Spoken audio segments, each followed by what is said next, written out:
Hey everyone, welcome to 7 Minute Guitar. We are into the advanced sequence of exercises, and this is number 5. This is called Same Shape, Different Chord. So caged chords, in fact. And what we're looking at here is that same concept of caged, C, A, G, E, and D. And we've talked about that a bunch, C, A, G, E, and D. And now we're going to open it up from what we looked at in the intermediate section, where we took a look at the E to the F, right, the A to the A sharp, that kind of idea, and now really extend it. So the caged chords, and we're going to use the same shape chord, but move that shape around using a bar chord, and get a different chord out of it. So the obvious one will be E, I think.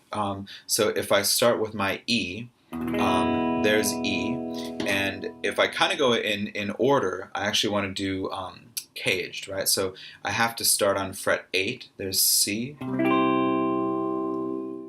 A is going to be 5, G is 3,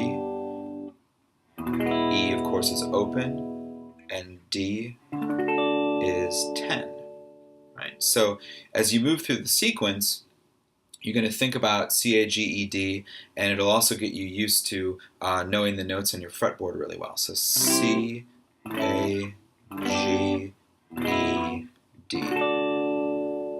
Now, where this really gets interesting is picking some of the lesser used shapes. So if I pick C, for example, now I'm going to be walking up in a completely different way. So here's my C chord, right? And then when I do A, now I have a new spot for A. So A is on fret 12, right? Because at the 12th fret, that's my octave of the open A, right?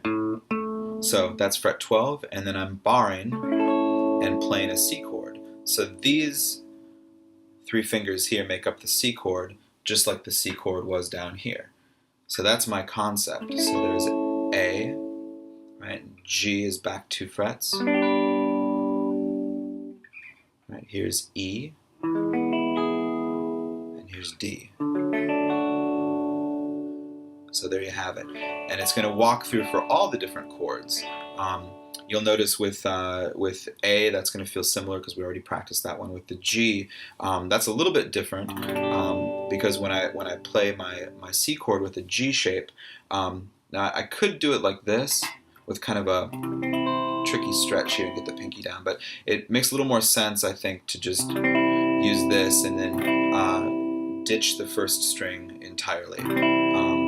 If you're really used to these chords, you can play them however you want to play them. You can kind of do it like that with the bar and a little more of a stretch. I wanted to make this a little easier on the hands, so I just kind of did this and have the pinky leading. So there's your G shape C chord, right?